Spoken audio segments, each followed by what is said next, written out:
Abubuwa guda biyu da mutane suke kasa bambancewa a da'awar malam. Wayannan abubuwa guda biyun su ne da'awarsa da kuma mazhabarsa wato aƙidarsa. Mutane sukan ɗauki cewa wannan abubuwan guda biyu abu ɗaya ne, wanda kuma insha Allahu in kun ci gaba da bibiyan mu za mu zo mu bayyana muku ta inda in ya zama ɗayan ya zama ɗaya, ta inda kuma in ya zama biyun ya zama biyu. Amma yanzu za mu fara ce maku akwai bambanci tsakanin da'awar da malam yake yi da kuma aƙidarsa.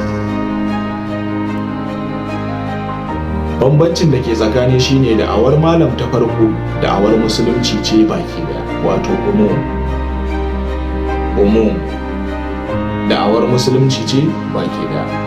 A cikin musuluncin nan kuma mun san muna da mazhabobi aƙalla guda 4 ko in ce akwai mazhaba ta Ja'fariyya wanda ita ce mazhaba ta Shi'awa da suke bi, akwai ta Malikiyya, Shafi'iyya, Hanafiyya, Hanbaliyya. Wayannan mazhabobi namu guda 5 dukansu an same su ne a ƙarƙashin musulunci. Duk da kuwa a cikinsu akwai ƙwara ɗaya tal wanda ita ce nafsin musuluncin, kuma nafsin musulunci shine ita. To amma yanzu da lokaci ya zo, ko in ce yanayi da wasu abubuwa da suka faru a tarihi ya sanya dole yanzu mu ce a cikin musulunci muna da mazhabobi guda 5 kuma su ne wa'inda na lissafa. To ɗaya daga cikin mazhabobin nan ita ce Sheikh Ibrahim Yakubu Zakzaky kuma yake bi bayan kasancewarsa musulmi.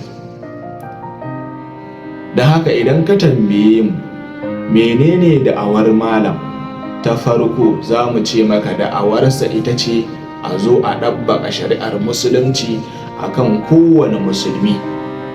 Duk musulmin da ya imani da Allah to kada ya yarda ana masa hukunci da hukuncin wani wanda ba Allah ba, ya ɗauki hukuncin Allah ne ya dora a kansa. Da'awar malam ta farko ke. Sannan kuma sai ya kasance yana da ɓangare na biyu, ko in ce fuska ta biyu, shine ta kasancewarsa ɗan Shi'a. A kasancewarsa ɗan Shi'an nan ya kawo Shi'anci a Najeriya. A Najeriya nan kuma sai ya kasance mafiya yawan mutanen da suka zama Shi'awa a Najeriya to ta dalilinsa. Idan ba su fahimta ta hanyar maganarsa ba, to sun bincika ta dalilin zuwan shi ta inda suka bincika kuma su sa suka gane abin da suka gane a Shi'anci wanda ya ba su damar su yi Shi'a.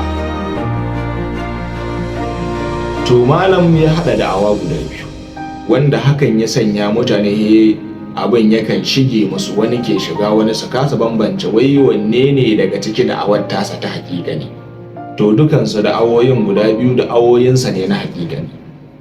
Sai dai kuma ka sani cewa kana da damar da za ka amsa da'awarsa kuma ka ce ba za ka yi Shi'anci ba. Kana da daman kuma ka yi Shi'anci amma ka kyale masa da'awarsa. Duka kana da wannan daman. Ya danganta da yadda ka fahimta da kuma imaninka da kuma wato abin da kake ganin, ko in ce mahangarka. Domin ko kana da cikakken 'yancin haka.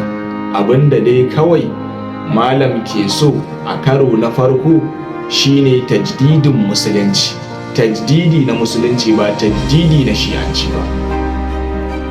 Ya kamata mu gane wannan. Shi ya sanya yake kira ga dukkanin al'ummar musulmi a tashin farko. To amma kuma baka iya raba shi da sifarsa ta Shi'anci ba a duk wannan halolin. Wannan dalilin ya sanya ba ku ganewa. Duk inda za mu yi taro to za ku gan mu da alamun Shi'anci. Saboda ne? Saboda mu dai Shi'awa ne. Ai ba za mu ajiye sifar mu ta addini ta aƙidar mu ba dan za mu yi wani abu wanda shi ma kuma addinin musulunci ne, sai mu ɗauko kuma sifar wasu ko in ce sifa ta aƙidun wasu wanda mu ba ita ce aƙidar mu ba iya madora ai ba zai yi. To duk lokacin da aka kira taro na gwagwarmaya ko kuma na shi'anci to za a ga babu bambanci a shigar mu, domin wannan ita ce sifa ta aƙidar mu, dukan mu a ƙarƙashin wannan aƙidar muke. Kamar yadda fa wannan hakan baya nufin cewa taro ne na shi'anci idan an kira taron gwagwarmaya ne. Dan izala kai ma in ka tashi zuwa to ka zo da dangilallen wandonka, dan dariƙa in ka tashi zuwa ka zo da shigarka ta dariƙa, carabinka da duk wani abin da za ka iya zuwa da shi wanda ya danganci aƙidarka, ba aibu bane ba. To amma da ya kasance mu shi'awa mu muka fi yawa, me ya sanya ba za a ga alamin shi'anci ya fi yawa ba? Kasantuwar kuma shi dai wannan jagoran wanda ya kiran da'awa ta gwagwarmayan tajdidin musulunci shine kuma yake jan ragamar shi'awan Najeriya. To kaga in zamu je wajen mai gida shugaba na shi'awan aiko masu adamin shi'anci, haka in zamu je wajen shugaba mai gida na gwagwarmaya ma tafi da adamin na gwagwarmaya. Don haka duka biyun ba ma na basu saboda jagoran ba na ɗaya ne. Wannan shi ne, Allah ya samu dace. Mu ci gaba da bibiyan mu, za mu ci gaba da bayyana muku abubuwan da suka shige muku duhu a dangane da gwagwarmayan nan. Kamar yadda na ce za mu ɗauko tambayoyin amawa akan da'awar Sheikh Zakzaky mu kuma ringa baje su muna muku bayani. Wassalamu alaikum, mun gode.